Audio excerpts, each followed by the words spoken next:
This program is produced by Eagle Mountain Apostolic Resource Center. To find additional episodes of this program, as well as other content, visit eaglemountain.tv.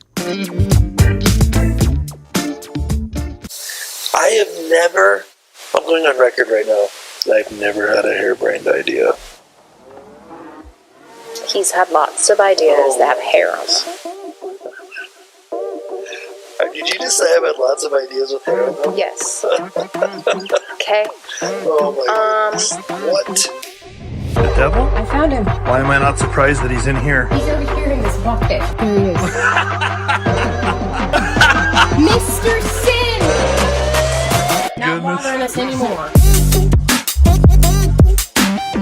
How are you doing there, Foxy? Such a beef wit. Do you know who you're talking to? I'm Mr. Sin. You can't talk to me like that. You don't have to be rude. I said beef wit. Beef wit, that's even worse. No, I'm not a fan of that, but I am a fan of finding out what you're doing after this show. Maybe we could go grab some drinks or something. What do you say? No thanks. Hey everyone, welcome to Together We Build. My name is Chris Behnke and I am here with Prudence O'Hare. It's me. And we also have some amazing guests. I'm super excited to have you guys on. We've got Ryan and Brianna Collins. And I've got this questions that I'm supposed to ask because I used to always say, how are you guys doing? And Prudence was like, never say that again. You say that every single episode. You need to forever stop saying that over and over and over again. So unfortunately, I'm still saying it by referencing that I'm not supposed to say You're it. not So even I'm just supposed going to to go reference it. right into this. Instead, I have these other questions. So, okay, we'll start with you, Prudence. Who is the most famous person you have ever met? Oh, I don't know. You don't know? I What don't do you remember mean? How meeting could you not somebody know? famous. You've never met anyone famous? I don't think so. I am kind of sheltered. Well, you've met Brian and Mickey you've met Mouse? Ryan and I don't Brianna know. Collins, and they're famous. Oh, yes. So they're the most famous the most people you've famous. ever met. That's fantastic. So if you guys don't know who these guys are, they're amazing. So Ryan is the CEO of Bethel Tech and the president of Bethel College, and Brianna is his beautiful bride, and they're both authors. We're going to get into their books in a second, but now you guys got to answer. You guys, who is the most famous person you guys have ever met? Oh man. Okay, so I feel like there's this thing where I just randomly run into famous people. So, but I would say the most contact I had with the most famous person would probably be Nick Offerman. Do you guys remember him? What's his name on Parks and Rec? What was his name? He's the funny. He's the guy that's like always like stone faced. Yeah. He was on Parks and Rec. I met him in Whole Foods once, and that was like that walked me because that's one of my favorite shows. And Tony Danza. I met Tony Danza. Okay. Really? Okay, Ryan, how about you? I got nothing on that. I'll tell you that one right now. Tony Danza is that's way up there. If you were to ask our girls who the most famous people were that I've ever met, it would have to be NSYNC. They're like huge NSYNC fans. I have brought them into the 90s with me. Yeah. I haven't met NSYNC. I feel like 5 bucks. Yeah, I did kind of meet Randy Travis one time. Okay. And that felt pretty great. Yeah, so, okay. That counts. That counts for sure.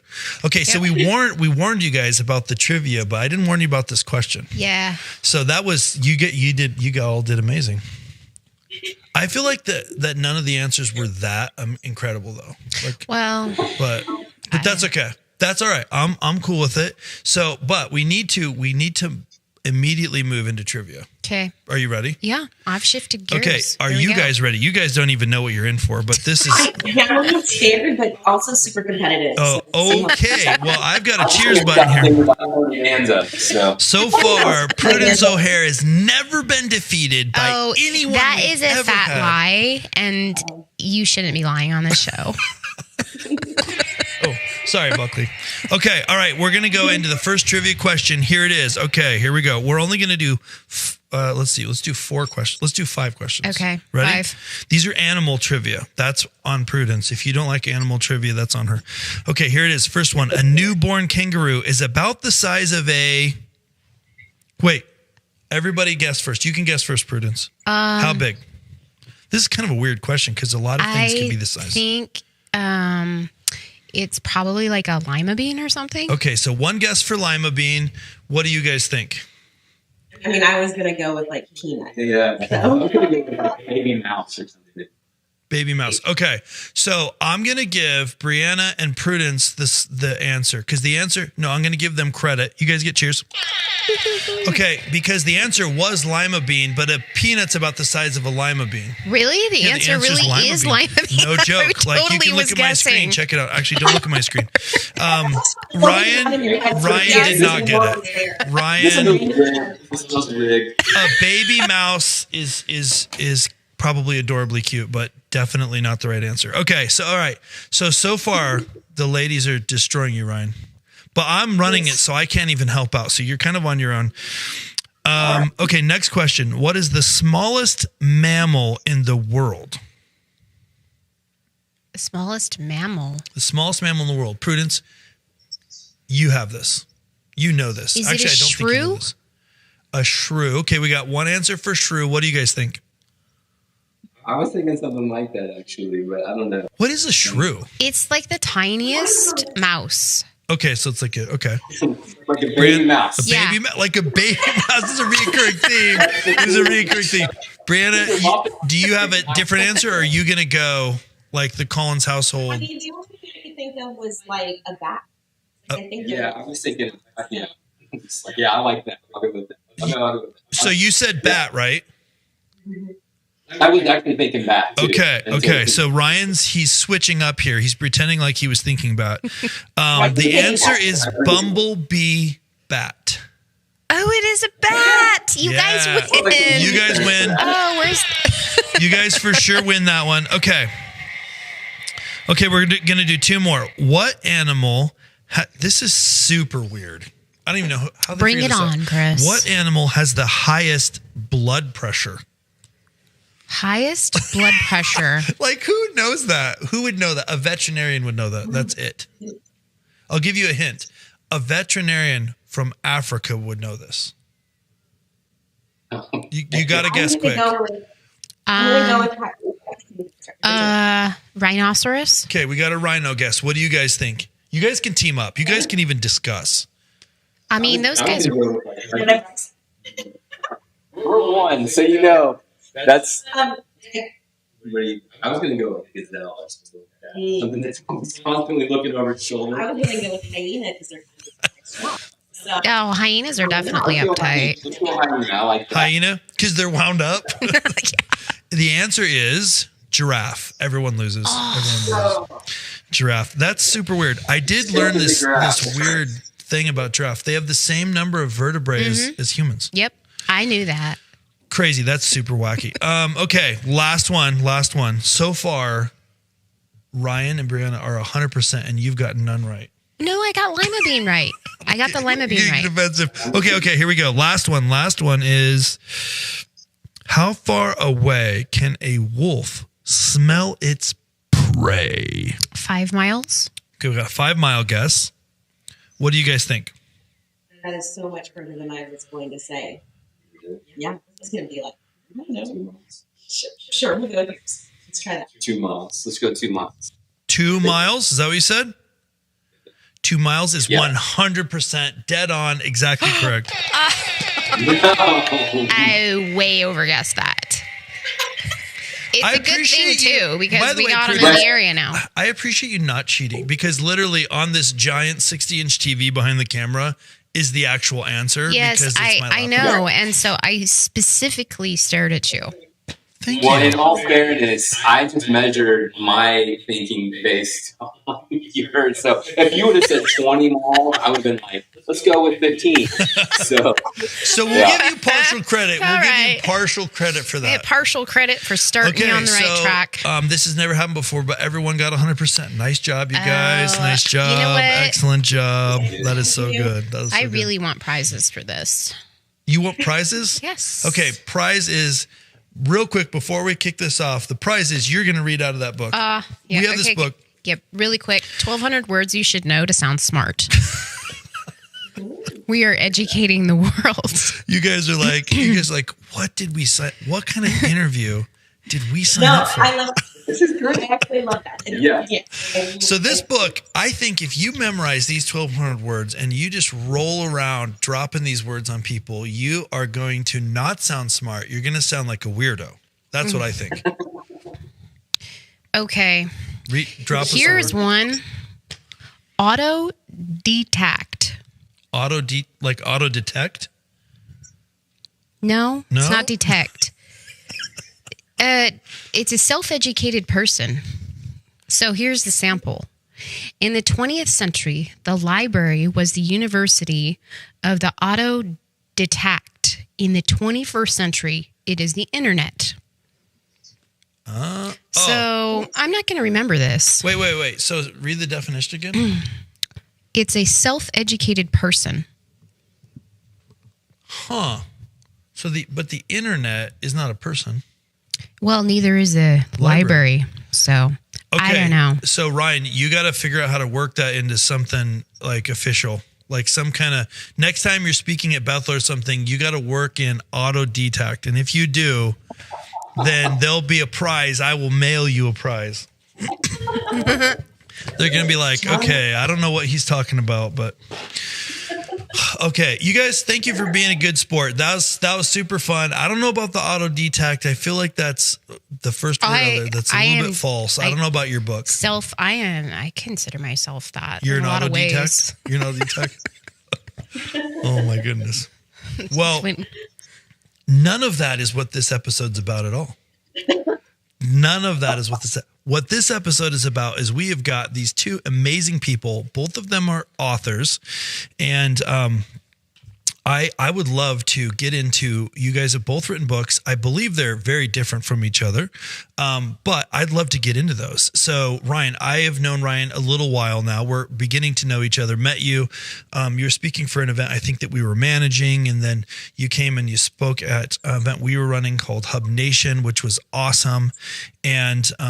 And you wrote a book called The God of Tech. So I think we should just launch into that first. Now, a lot of the people that are watching this may not know Ryan. They may not know Bethel, that Bethel has these schools. If you don't know about any of that, you owe it to yourselves to go to the show notes. We'll put some links in there to Bethel Tech and Bethel College. You guys need to check that out because it's amazing. But let's talk about the book. So set us a foundation, Ryan. What is the book about? And why did you feel like it was important to write it? And then we'll kind of go from there and we'll meander around and end up with Brianna's amazing book as well. Yeah. No, so, we launched Bethel School of Technology in 2018, January 2018. So it's 6 years old. And we launched it as the first, and it's still the only online Christian coding school in the world. And we're based out of Redding, California, which is 3.5 hours east of Silicon Valley, which I would say is the most influential zip code in the world today. And we knew that there'd be a lot of churches and ministries that were championing us on, supporting us. But one of the unexpected impacts was that we started getting invited. I started getting invited to places like Facebook, wow, Google, Apple, LinkedIn, Salesforce. And they're all highly curious about our school. And it wasn't the tech skills training that really piqued their curiosity. It was the fact that we focused on character building skills like healthy relationship and community, culture of honor, brave communication, nobility, trustworthiness. And so we had a seat at the table at these places because of our character skills, which we know are all kingdom values, which is awesome because kingdom values should be attractive to the world when they're done in authenticity. So I remember one day I was in the Bay Area and I had just got done meeting with Salesforce and I was driving across the Bay Bridge to meet with Apple. And I was stuck in traffic and I heard the Lord say something that forever changed me. He said, "Ryan, I'm redeeming the tech space so that all would taste and see my goodness. And it's going to be a seismic shift." And so that really struck me, and it calibrated really our mission at Bethel Tech. We weren't just getting people in and getting them out to get jobs, but we were a catalyst for a move of God in the marketplace and in the tech space. And the dream and our mission is to bring revival to and through this influential sphere of society. And so then about 6 months later, I was driving again, and I heard the Lord say, Ryan, what do you think I meant when I said I'm redeeming the tech space? And my assumption was that he was grafting something in that was built apart from him, but he uses all things for his good. And he said, you need to look up what the word redeem means. So as soon as I possibly could, the next stop I had, I looked up what the word redeem means, and it means regain possession of. He said, Brian, I'm regaining possession of something that is near and dear to my heart, that I have a plan and a purpose for. And it's important for you to understand the origins of technology and science. And so it piqued my curiosity, and I went on this journey. I had to know, was there a moment in modern history where the Lord partnered with Spirit-led believers to create the foundations of our modern tech space? And once you start on that journey, I think the Lord loves, Proverbs 25:2 that says, it's the glory of the Lord to conceal a matter, it's the glory of kings to search a matter out. He's not withholding because he is trying to be malicious. He's actually withholding as an invitation to know him more. And so as I journeyed on this path of discovery, I found that in the mid-19th century, there were these incredible Spirit-led believers out of Cambridge in the UK who partnered with the Lord to create the foundation of our modern tech space. And what he told me is we have to rediscover our modern origin in order to move us forward and activate this next great move of God through Spirit-led innovation. And so that really is the whole book. And I'll just say this and I'll stop. But Billy Graham in 2000 said that the next great move of God would come from believers in the marketplace. And I fully believe that that is true, and that as kingdom-minded believers, we are called to engage the space to be the tipping point for that revival. And it's wonderful because what we're doing right now with technology, I mean, we've never been able to communicate to the masses in a way that we can now with the push of a button. So that really is the kind of the premise of the whole book. Wow. I absolutely love that, because I think that for way too long, a lot of times, I mean, not always, there's always exceptions, but a lot of the church, a lot of Christianity has kind of seen some things that are evil in advances in technology, and therefore kind of deemed it as something that they should stay away from. And the problem is you then let the enemy just take it and use it. Yeah. So I love that the Lord gave you the word redeem, because he didn't say get rid of or start a new version. It was, recapture.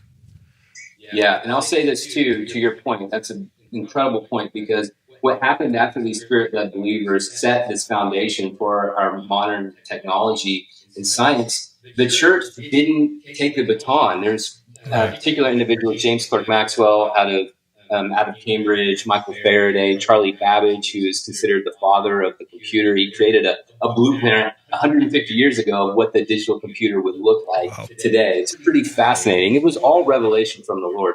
And but we didn't take the baton. So anything that has power, the enemy will counterfeit. And so we just left this beautiful gift on the side of the road for the enemy to be able to weaponize. And so now we're 4 or 5 generations apart from that, distance from that. And now when you think of the tech space, most people would say that it's an entirely humanistic endeavor built apart from God, and really even denies God's existence. So redeeming that is really, really important, because we have the mind of Christ. We are called to partner with him to bring heaven to earth. And the working definition in the tech space of innovation is to move humanity forward. And I love that definition, but I think it's incomplete. And Brianna, actually, and this became a theme of the book, and if you read it, you find this very, very early on. We were having this couch conversation, and she said, Ryan, I think innovation's true intent is to move humanity to heaven. I don't know if you want to expound on that, but it really was like this aha moment. It's like, oh, this book is going to come together really well. It was wonderful. that. Yeah, for me, I think it's something where when we read in the Bible all of the different analogies, or Jesus always spoke in parables. It was what was current in that day, and really what was the technology of that day, and all technology had to do with farming, or it had to do with even things that we consider very basic. These were things that were extremely new to them, even in the medical field for them. The things that they were learning, and so everything that Jesus spoke, it was the parable to that generation, and the way that they were able to communicate and to understand what the kingdom of heaven looks like. And so I think now, we're at this place, and God is not too small to be able to communicate to us in a way that is relevant to this time. And so I just feel that moving in a heaven where the technology, whatever your day is, that God has a story to tell you of how this relates to kingdom, and how it is a way to search out more and to dream and partner with Him. And so, That's so good. That is so good. Did you have a question written down? I didn't have a necessarily question, but Ryan, you were saying that that kingdom values should be attractive to the world if it's done authentically. Ooh, that's good. I think that is so awesome that you're incorporating that piece within your schooling. I think that that's kind of uncommon, and it shouldn't be. Right. Yeah. It's kind of embarrassing. It is embarrassing. It is embarrassing. So, yeah, that's pretty awesome.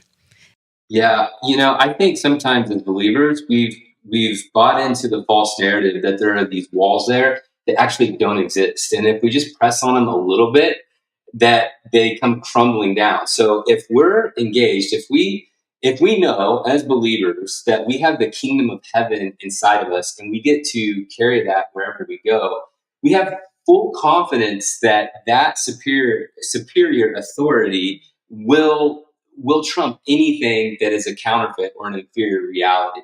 And so being able to go into these spaces and be able to bring the love of Christ and be able to share, I think the misconception is that so many people in this sphere have outwardly rejected Christ. But I would say to you that so many of them that I've talked to have actually never heard the gospel in its authenticity. Nobody's ever taken the time to truly represent the love of Christ to them. And I think if we would do that, we would see this powerful move of these people who are so innovative, who are operating in their gifts. They know the what, but they don't know their why, the true why behind their what. So we get to carry that. So it means that we get to use technology in so many ways as the body of Christ. For some, that means being a world-class coder or getting into the most advanced and emerging technologies. For others, it means actually engaging the space as an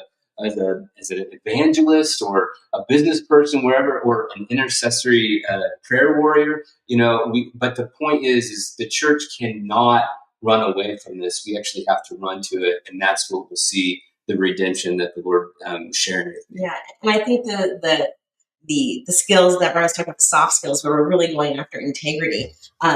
I think, the Bible warns us to not call what is holy common. And I think that a lot of times the churches accidentally call things that are holy common. What I mean by that is when we have a culture of honor, when we have great communication, when we walk in integrity in what we do. It doesn't have to be, I'm going to preach this verse, this verse, this verse to you. There are other things that are holy as well, and that is how we treat each other, and to actually show the image of Christ where we go. And so it's not being not spiritual to go in with high integrity into a company and to honor the company you work for and your clients and everyone around you.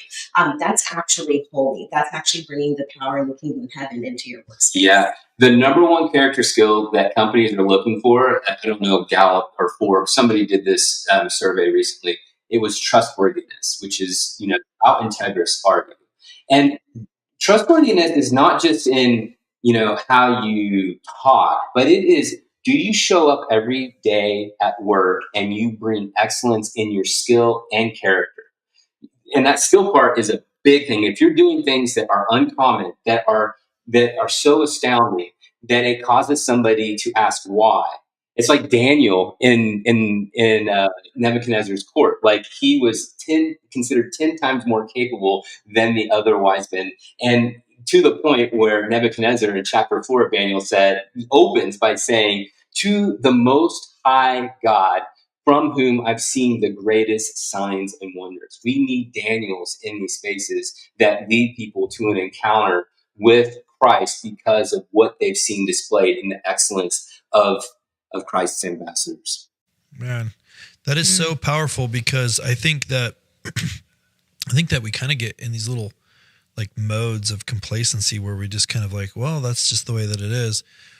But what I hear you saying, and what I hear you saying, that it was the reason that we need to be thinking about this now. It's the reason you wrote the book, and just really kind of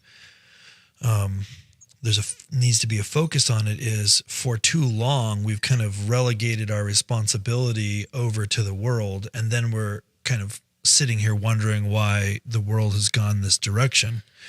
But right now, more than any time in history, people are searching. Like, I think it's telling, and it's interesting that the way that you said, a lot of Christians believe that a lot of the leaders inside the technology space are actively against what God wants or God himself. And I'm sure that there are some that are, but what's interesting is a lot aren't even aware. But we're in a time in history where people are searching. So if you just go to Netflix and then look at the top, I think it's the top 20 at the top of Netflix, like what's the trending top 20 shows right now. And last time I did this experiment, which is a couple months ago, I went and looked at it, and out of the top 20, 15 of them had a spiritual component, if you include superhero stuff. Mm-hmm. So like 15 of the 20 top things in our country right now, so it was a U.S. kind of survey of the top 20 shows, have a supernatural component. That means people are looking, they're trying to understand this part of who they are. So now more than ever, it's so critically important to have like answers to this. Like, people are trying to figure out who they are, why the world is the way that they are. We've kind of society's moved from needing to figure out how to store up enough grain for the winter to kind of thinking about higher things. And so now we're in a place like we never have had before in history where, it's like a new renaissance, right? Like, it's a time for us to really pay attention to that. And the church needs to be there because we have the answers. We have the answers. Like, we need to be at the table to give the answers. Yeah. I think probably one of the reasons why we as Christians haven't been stabbing into the workplaces is because we largely haven't understood our identity and place in who we are. Like, if you don't have that, you don't have much confidence in what you're telling people. So that kind of jetways into the book that you wrote, yes, Brianna, that mirror image. And do you want to touch base a little bit on what that is about and how you got started? Yeah, and real quick before you do that, if you're listening to this or you're watching this, we're going to put links to these books and the bios and everything in social media posts. So make sure and take the time to go check this stuff out. But yeah, Mirror Image, a book about identity, freedom, and Jesus. Brianna, what is that about? I mean, I think it might be about identity, but identity, freedom, and Jesus. Yeah. So kind of in line with what we're talking about, I think that God is calling the Big C Church to a new level of maturity and growing into Him. And the kingdom, any type of promotion or growth or maturity actually requires far more dependence on Him. And I believe this new season that God's calling the church into is the ability to be able to steward truth and tension. And one of those things is identity. Identity, before I realized, kind of went through my own journey of like even understanding that identity was important. Ever since then, I feel like it has become so obvious that we function, everything we do is out of identity. And who does God want to reveal? Why did Jesus come? He came to show us the Father. Identity is really important. Jesus is the identity of God. And So for me, what God was starting to lead me into is that he's asking us to steward the truth and tension of, we need to know identity, but I believe God is saying, it's not your identity I want you to seek out. I actually want you to go to the superior search of my identity. And C.S. Lewis says it this way. He says, look for Christ and you will find him, and with him, everything else.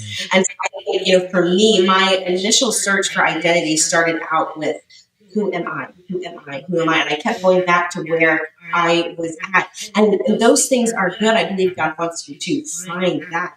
But my route, like the path that I was taking to get there, kind of started with me and ended. And I felt like God was saying, I want to call you to more. I want you to be able to hold the truth of who you are, but it's within the confines of who I am, which are infinite. And so within that search for identity, it's amazing how going after who Jesus is and going after what he's done for us, freedom is the byproduct of that. And, there's the scripture says that where the Spirit of the Lord is, there is freedom. Right. And so when you go after the identity of Christ, you're going to find freedom in his presence and who he is. And so I saw that those things were very closely linked. And then one step past that, I saw that once you are set free, you've been set free to set others free. And so the Lord was just kind of showing this continual path of like, look for me, look for me, look for me. And as you find me, you will find who you are. And as you find who you are, you will find your freedom in me. And then you're meant to go and take that to the world around you. So it's amazing how God has set up this beautiful pattern for us to seek him first, to seek first his kingdom. And so so this was actually a 7-year journey for me, actually, to write this book. And so it was kind of interesting the way that God matured that in me, right? And I got through probably writing half of the book in like 2 or 3 months, about 7 years ago. And so I'm thinking, this is great. I'm almost there. I was pulling together a lot of teaching that I was doing on identity and freedom at that time. And then we got the biggest surprise of our lives, that our third child was on the way. And so it was one of those things where we're like, okay, let's regroup a little bit. Best surprise ever. Yeah, best surprise ever. Her name is Ever. And so we say she's our best surprise ever. And so putting it down for a while, it's amazing how the Lord was able to mature that message even more. And so it just came out just the end of last year. And I'm just really thankful for this, like I said, like this progression that God has shown me of this deep maturing of faith, which looks like a far greater dependence on him. And so, yeah. I'll say this too, guys, real quick, is when Brianna first started writing the book, it was 7 years ago, before we even started Left in Tech. I was working at another company, I was traveling a lot, and she would send me drafts of, these were the early chapters, and they were so good. I started sharing them with my coworkers who were also believers, and we had these really awesome conversations around identity, and it was wonderful. And so, it's been, I firsthand felt the power of what the Lord was sharing to and through Brianna, and then for her to finish it up this last year and put it out is really special. Yeah, essentially what Privilege is, it's a book of revelations of the identity of Christ. And so my heart and my prayer is that when people read this book, that they will encounter him in a new way, and in a way that obviously as you see him, you will find more. That is so awesome. Yeah. So you mentioned that the route that you took to find you was always through you. That's what you said, right? Yeah. Yes. Yeah. I think, yes, we're all busy trying to figure out who we are, and we're paying like hundreds, thousands of dollars to therapists to talk to them. Yeah. Sort it all out, and it's just like this Band-Aid over something that just isn't really getting healed. Yeah. So did you have a lot of years of therapy or counseling or anything like that in your past where you've just kind of felt like you've been spinning your wheels at all? Yeah, for me it was always this quest to, how can I gain as much control as possible. And it wasn't because I think it's because I want to be my own God, but I wanted to know, like, just what's the formula, God? Just give me the rules and the formula that I need in order to basically manage myself. How can I manage myself the best way? And so I think there are a lot of times we find ways that we can kind of manage and we kind of make do and we can see progress, and those things can be good. Yeah. But what God is saying is, well, I would rather do transformation. What if we go to transformation? Because if I transform you, you're going to transform others. Right. And so, for me, it was one of those things where God was like, okay, you want control, but let me tell you why you want control. It's a fruit of the Spirit. And so why do you want the fruit of the Spirit? Well, because it's my spirit. You're going to need to go after me. Right. Right. And so I think, like relinquishing the idea of what can I manage, like I said before, and actually what he's saying is, how can you be more dependent on me? It was definitely this learning process of, I actually had to lay down the search that I thought was going to give me what I needed. There's always an exchange. And for me, I think there were times where I had, we have 3 girls, and our 13-year-old, she was born. I went through just a very, very dark, deep postpartum depression.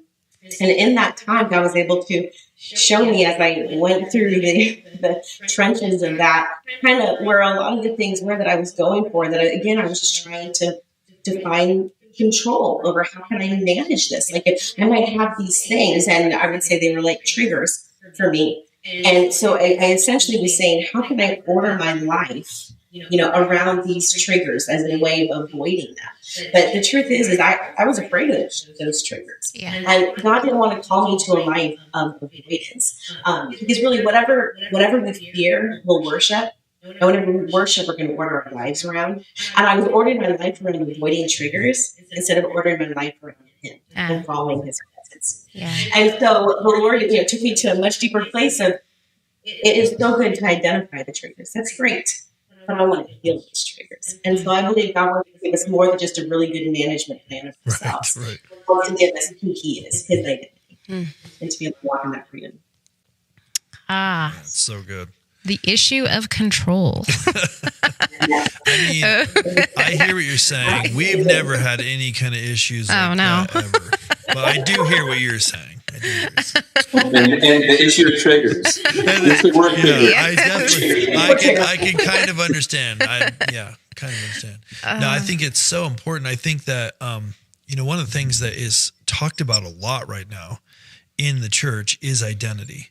But I feel like what you're talking about is a slightly different, I think probably more foundational, more important way to look at it. Because I think that identity, this is kind of a generalization that's probably not fair, and I'm probably going to make someone mad. But a lot of times when the church is talking about identity, it's really just kind of like, how can I feel cooler and better about whatever it is that I think that I am, without first actually trying to understand how God really made me.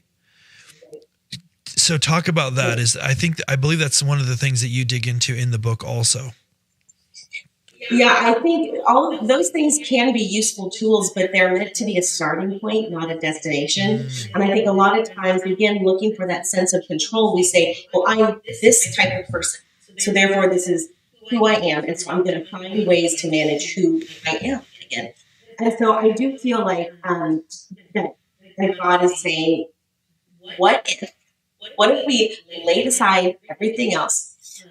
For me, something that's been true in my life is that hearing the voice of God was not something that I didn't find hard to do. And many decisions that we've made, we've been married for almost 20 years, and we have only done them not because we wanted to, but because God was saying, just, I want you to do this. So we would do it. And we would do whatever He said we would do. And at some point, God started talking to me years ago about, like, hey, what if you did this? What if you, instead of following my voice, you follow my presence and listen to my voice? And it was like this whole new revelation of, like, whoa, okay. He didn't just want me to like. I definitely needed to like do what he said, yes. Right. But he didn't just want to leave me orders and then let me go, and say just do what I said. God was saying, I want you to look even more like me. Like I want you to catch my heart for this, and I want you to prize my presence even over my voice. Of course, his voice is in his presence, but he wanted me to prize his presence over that. And so, for me, that was really revelatory in how I sought out to know the Lord. Mm-hmm. Yeah, Ryan, I feel like you got something.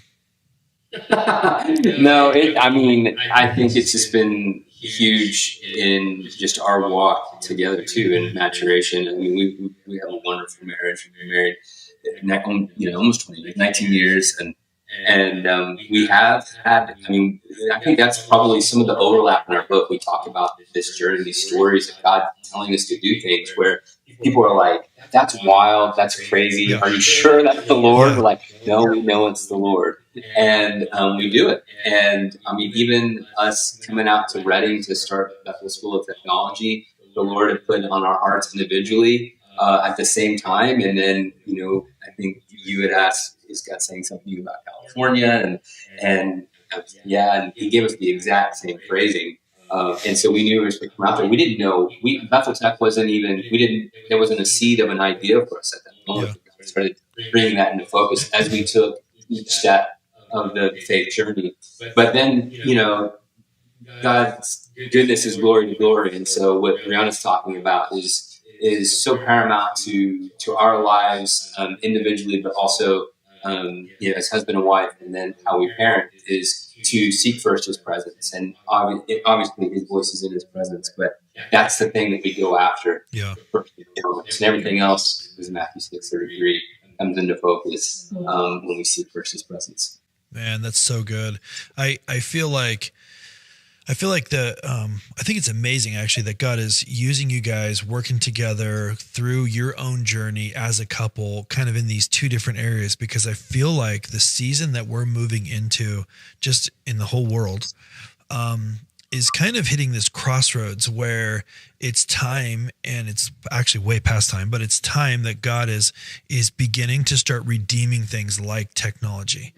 But if we're going to do that well, if we're going to be able to steward that well, the responsibility, if we're going to be able to handle the responsibility, it's essential that we understand thoroughly and truthfully our identity. So it's literally like, even though you might not see these two books right next to each other on the bookshelf in the bookstore because they seemed like the topics are different, I feel like it's unbelievably amazing that you guys have both kind of brought them together, because I think together it's very an essential piece of what's needed as we move into this next season, because things are speeding up. We know this from technology because it's been happening for a long time and Moore's Law and all this stuff, but like everything is speeding up.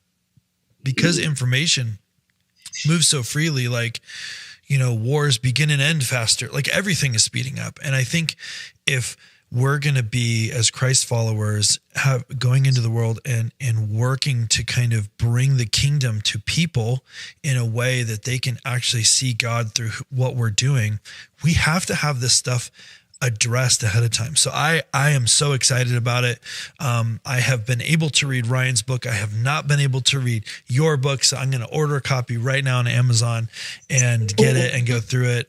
Identity is something we're always talking about in our household. Just constantly talking about, because I believe it may be the first place that the enemy always attacks. I don't have theology for that, but I just believe it to be true. No, I agree. He always comes at the core of every lie he's going to give you. It's going to be a lie about who God is, a lie about who you are. Yeah. Those are what are paramount. Absolutely. I mean, if it's true that God created every single person on purpose, for a purpose, before the foundations of the earth, if that's true, and I believe that's very obvious in Scripture, then the most logical thing for Satan to attack would be that. And so, he's out there, he's doing it. So you guys, thank you first of all, for being good stewards of what the Lord is walking you through. And then on top of that, taking the time and effort to write a book. It's very difficult. laborious effort to write a book. So thank you for doing that, because I think what God is doing through you guys and these books that you're writing, and I know future things you're going to do, is exactly what we need for this time in history. So thank you for that. Thank you for spending time with us on this show, Together We Build. It's amazing. If you guys if you don't know about these books and you don't know about these two amazing, beautiful people, go to the show notes, click on it, order the books. Just trust me, you're going to want to do it. Order the books, get them. It'll bless your life, but also follow these guys. And I think it's important to do so. Prudence, do you have anything we need to wrap up in any way? Not off the top of my head. Not off the top of your head. What about the bottom of your head? Is there anything off the bottom? It'll take too long to get there. Taking too long? Okay. Let me pray for you guys, and then we'll release you guys.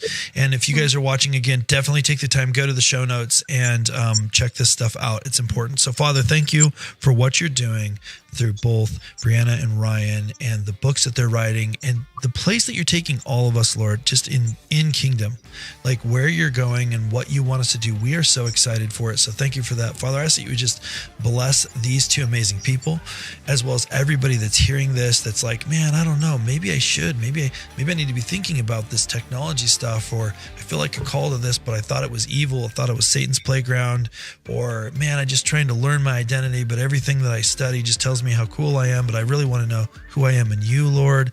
If that's you in either of those cases, I ask that you would just speak to them, Holy Spirit. You would just bless them. They would find the resources. They would find you. They'd seek you in this time of learning. So, Father, thank you for what you're doing. We just want to serve you and love you with who we are. In Jesus' name, amen. You guys, this was so fun. It was so awesome. Thank you for spending time with us. Thank you for just destroying Prudence at the trivia. She needed that. She was getting too prideful and overconfident. Needed to be taken down a notch. You guys to help us. So. Well, thank you. We've had a great time. Just spend this time with you, and just I feel really encouraged to be able to talk with you guys and hear your hearts too. So that's awesome. Yeah. Awesome. Yeah, and anytime you guys have something that you want to share with the world, let us know. Yeah. We'll get on another thing. We'll do another episode. We'll do more trivia, and you'll destroy Prudence again. I'm gonna be ready. Yes. All right, you guys make sure share this episode out if you're watching this. If you don't know about it, if it's the first one you've ever seen, hop over to Eagle Mountain TV, hop over to eaglemountain.global, click on the TV button. Together We Build is a whole bunch of programs produced by Eagle Mountain. There's amazing content there.